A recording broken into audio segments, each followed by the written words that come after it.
Good afternoon, YouTube. Today I'm doing an oil change and a transmission flush on a 2015 Infiniti QX80 four-wheel drive.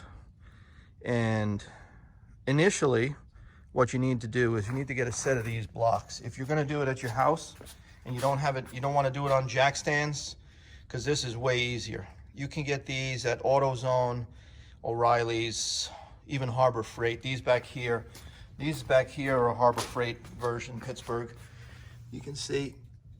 And these are O'Reilly specials. I don't even remember what the brand is, but they're about a 6.5 to 7 inch lift, and that's just enough to get underneath with a creeper. So I'm going to I let the engine run for about 5 minutes and let it slightly warm the oil up and get all the dirt out of the top end and bring it down to the bottom. And then I'm going to drain it, and I'm going to show you that process. I'm not going to show you the process for the transmission because I've done that in other videos. All right, so this is just going to be an oil change. All right, I'm going to get started. Okay, so first step is you have a skid plate under here, and you have a bolt here. You have a bolt over here. You have one back here, and you have one over here. All right, I'm going to give you a wide angle. Okay, so the skid plate is up front here. It's just behind the bumper, and those are 13 millimeters. Like I said, you got one here. You're going to see this indentation in the bumper. Another indentation in the bumper over here. It's up in there, and then there's two in the back. You take this off, and then the filter is under here. Your drain plug, this is your oil sump, 14 millimeter, okay? This is easy to get to. It's nice and open. Just get a pail under it. It's got roughly 7 quarts in it. So you could go with a 2-gallon pail and you'll be fine. Or I don't think a 5-gallon will fit under here, one of those Home Depot or Lowe's, but I don't remember, I haven't tried. I use a 2-gallon. All right, so I'm gonna get to the next step. I'm gonna take this off and then show you the next step. Skid plate, the top side of it, it's got the air dam on it. So you just take the whole plate down. I'm gonna go up and under and show you what we got down. So here's the oil filter. That's an oil cooler. I'm draining right now. I'm draining back here. Like I said, oh shit. Damn, gotta get that cleaned up. Yeah, make sure you get your your pail positioned correctly, because it's gonna spit out real far when it first starts, and when it starts dripping, it's just gonna drip right from the spout. So okay, I screwed up there. But anyhow, so this is where your filter is. I'm draining right now. Like I said, 14 millimeter. These were 13 millimeters. You have to take that skid plate off to get to your oil filter. So I'm just gonna let that drain, and then I'm gonna take this off once that's done. All right, next step. Okay, well, paper towels and brake clean do a wonderful job. I got all the oil cleaned up. The next step we're gonna do is take the oil filter off. I've got the oil is all drained out, drain plug is back in and sealed up. And next we're gonna take this off and put a new one on. Remember, when you put the new one on, to put a bead of fresh oil on the rubber gasket so that it makes a good seal against the case. All right, next step.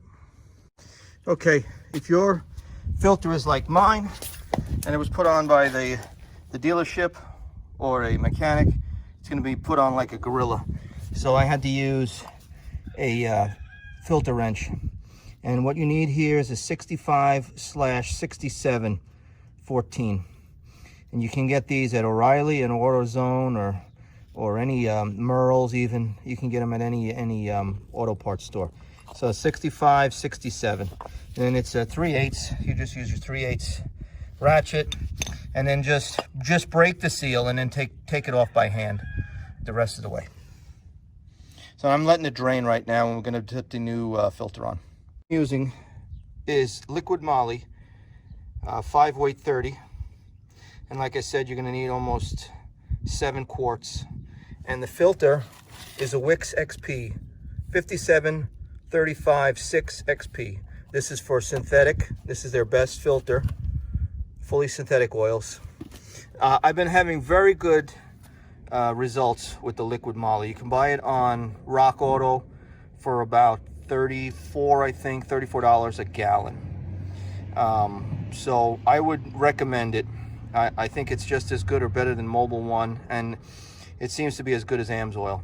So anyhow, that's your filter, 5735 6 XP. You can get that on Amazon or Rock Auto. And then the oil, liquid moly, 5 weight 30. All right, I'm gonna start putting it together. Give you guys this, here's the oil capacities for the vehicle. So we're looking right here. Engine oil with oil change, 6 7/8 quarts. Liter is 6.5. I would just do the liter. The liquid moly comes in liters. I believe it's a 5 liter, and then you need 1.5 liters out of another jug. So it's easier to measure 6.5 than it is to measure 6 7/8. I don't know how you would measure that. So that's your capacities right there, okay? Because I know people ask for that. Okay, so like I was saying, the liquid moly is 5 liters even. So put in 1 jug, and then get yourself a ratio right. And this goes up to 500 milliliters. So you'll put in 3 of these out of your second jug. So this one's already in, or rather this one's in, it's empty. This is the one I'm working off of now. And I'm gonna put 3 of these in, and then I have my 6.5 liters of oil. And then we'll be done. All right, I'll come back. Okay, so we have the new filters on. Oil's in. We have no leaks. No leaks coming anywhere. So we are good to go to put the skid plate back on. The nice thing about the Infinitis and the Nissans is that they have this drain, whatever you want to call it, a funnel or something of that nature that sits on the cross member. So when you take off your oil filter, it's going to drain down here. So make sure you clean that with brake clean, because there's going to be oil residue sitting on here, and it's going to get caught up with dirt and dust from driving. So make sure you clean that off. Clean the surfaces before you put the new filter on. All right, and that's everything. I'm just going to put the skid plate back on, and we're done. So that's your oil change. Should take you about half an hour, 45 minutes, maybe an hour if it's your first time doing it. Mike Machine's out.